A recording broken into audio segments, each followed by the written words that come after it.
બોલીએ કૃષ્ણ કનૈયા લાલ કી જય.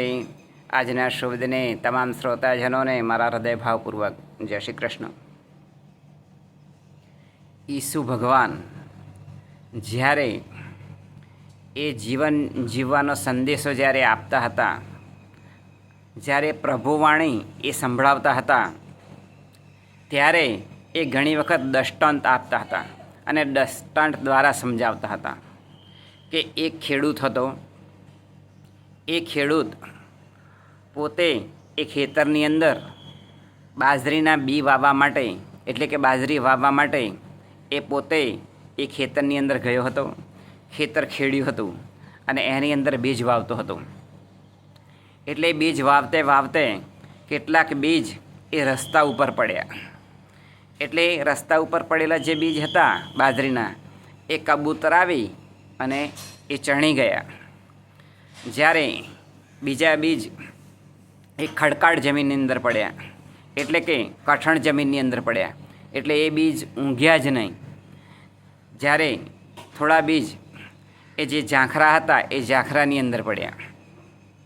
એટલે એ બાજરીના બીજ ઊંઘ્યા ખરા, થોડો ઘણો વિકાસ થયો ખરો, 2-3 ઇંચ જેટલો, અને પછી કરમાઈને સુકાઈ ગયા. જ્યારે સારા એવા બીજ એ ખેતરની અંદર પડ્યા બાજરીના, તો એ ખેતરની અંદરથી 100% પાક એ સારામાં સારો થયો. એટલે કે એ ખેતરની અંદરથી સારામાં સારું ઉત્પાદન એ મેળવી શક્યા. આમ આ મૂળ દૃષ્ટાંત દ્વારા સમજવાનું છે કે જે બીજ રસ્તા ઉપર પડ્યા હતા અને જે પક્ષીઓ ચણી ગયા હતા, એમ જ્યારે ઈસુ ભગવાન પ્રભુવાણી આપતા હતા તો એ કેટલાક માણસો એ સાંભળતા હતા, પરંતુ એક કાનેથી સાંભળી અને બીજા કાને એ શબ્દો કાઢી નાખતા હતા. એટલે કે રસ્તા ઉપર પડેલા બીજની જેમ કબૂતર જેમ ચણી જતા એ રીતે. જ્યારે થોડા જ બીજ બાજરીના એ ખડકાળ જમીનની અંદર પડ્યા હતા, એટલે કે કઠણ જમીનની અંદર પડ્યા હતા, એ બીજ ઊંઘ્યા જ નહીં. એમ ઘણાના વિચારો એ શેતાન જેવા હોય કે કંઈ જ અસર થાય નહીં. એમના હૈયા જ એ લોખંડના જેવા થઈ ગયા હોય. એટલે ગમે એટલી એ મેખ મારવામાં આવે કે ખીલા મારવામાં આવે શબ્દોરૂપી, છતાં પણ એમના હૈયાની અંદર એ ઉતરતા નથી. આમ ખડકાળ જમીનવાળા, એટલે કે કઠણ હૃદયવાળા જે હોય તે એ શબ્દો પોતાના જીવનની અંદર એ લાવી શકતા નથી કે સાંભળી શકતા નથી. બારે જ આમ ઉપરથી ફટાફટ જતા રહે શબ્દો. એમ એ ખડકાળ જમીનવાળા જે બીજ હતા એ દ્વારા સમજવાનું છે. જ્યારે જે ત્રીજા બીજ વાવેલા એ ક્યાં પડ્યા હતા? થોડા તો ઝાખરાની અંદર. એટલે ઝાખરાની અંદર પડેલા બીજ થોડો ઘણો 2-3 ઇંચ જેટલા એ બાજરીના બીજ ઊંઘ્યા ખરા, પરંતુ પછી કરમાઈને સુકાઈ ગયા. કારણ કે કોટાની અંદર પડેલા. એમ જ્યારે ઘણા માણસો કાંટા, એટલે ખરાબ વિચારોવાળા હોય, એ વ્યક્તિને એવું લાગે કે આ તો બધું કાયમના માટે આમને આમ આપણે સાંભળ્યા જ કરવાનું, પરંતુ આપણે આપણા જીવનની અંદર કંઈ જ ઉતારવાનું નહીં. એટલે પેલા જોખરોની અંદર બીજ પડ્યા હોય ને, તે સાંભળે ખરા એવા માણસો, પરંતુ થોડો ઘણો એમ કે અસર થાય, પણ પછી થોડા દિવસ સુધી યાદ રાખે, આચરણ કરવાનો વિચાર કરે, એમણે પછી પાછા ભૂલી જાય. આમ કાંટાની અંદર જે પડેલા બીજ છે ને, એ રીતે પ્રભુવાણી જ્યારે સંભળાવતા ત્યારે આખી ઈસુ ખ્રિસ્ત ભગવાને કહેતા હતા. જ્યારે જે 4 નંબરના, ચોથા નંબરના જે બીજ હતા, કે ચોથી જગ્યાએ ક્યાં વાવેલા? તો ખેતર જે સારું એવું ખેડેલું હતું એની અંદર વાવેલા, અને એ બીજ એ 100% પરિણામ આપ્યા હતા અને સારો એવો પાક એ બાજરીનો થયો.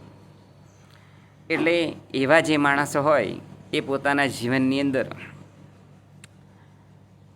આજે પ્રભુવાણી એ શાંતિથી સાંભળે અને બધા જ શબ્દો એ પોતાના જીવનની અંદર એ સોસરા એ ઉતરી જાય. એટલે કે જેમ શીરો ગળવામાં આવે ને, ઘટ દઈને કેવું ગળાની અંદર ઉતરી જાય, મૂકવામાં આવે એટલે તરત જ. એમ બુદ્ધિશાળી માણસો, વિદ્વાન માણસો, એ પોતે પ્રખર માણસો, નિષ્ણાત માણસો, આ બધા જે માણસો હોય એ માણસો પોતાની અંદર જે પ્રભુવાણી હોય એ વિચારી અને ઉતારવા માટે પ્રયત્ન કરી અને એ રીતે 100% જેમ બાજરીનો જે પાક થયો એમ 100% એ પરિણામ પોતાની અંદર જીવનની અંદર ઉતારી અને ભગવાનમય જીવન જીવી શકે.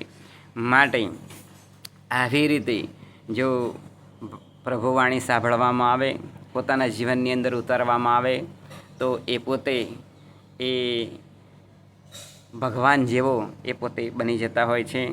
કારણ કે જે પારસમણી હોય અને લોખંડને જો અડાડવામાં આવે તો એ પારસમણી એ જે લોખંડને અડાડવામાં આવે તો એ સોનું બની જતું હોય છે.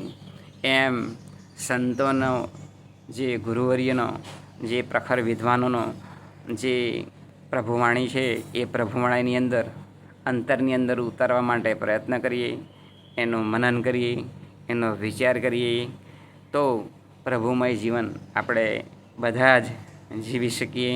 એ જ આજના શુભ દિને પ્રાર્થના. બોલીએ કૃષ્ણ કનૈયા લાલ કી જય.